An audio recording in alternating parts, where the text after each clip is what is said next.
Jesus is able to give you the superhuman power to love your enemies.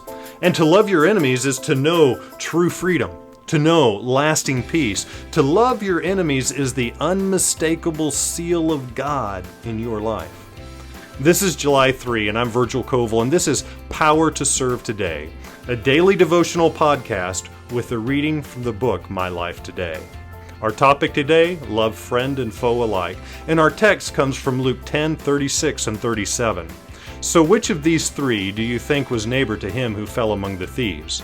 And he answered him and said, He who showed mercy on him. Then Jesus said to him, Go and do likewise. Christ came to break down every wall of partition. He came to show that his gift of mercy and love is as unconfined as the air, the light, or the showers of rain that refresh the earth. He made no difference between neighbors and strangers, friends and enemies. He passed by no human being as worthless. In whatever company he found himself, he presented a lesson appropriate to the time and to the circumstances. Every neglect or insult shown by men to their fellow men only made him more conscious of their need of his divine human sympathy.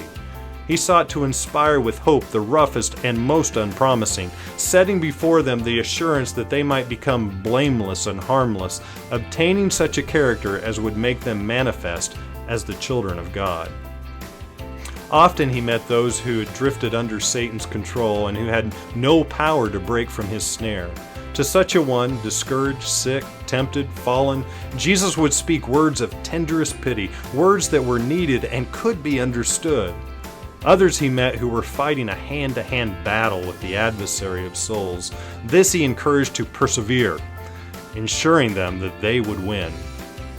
At the table of the publicans, he sat as an honored guest, by his sympathy and social kindness showing that he recognized the dignity of humanity, and men longed to become worthy of his confidence.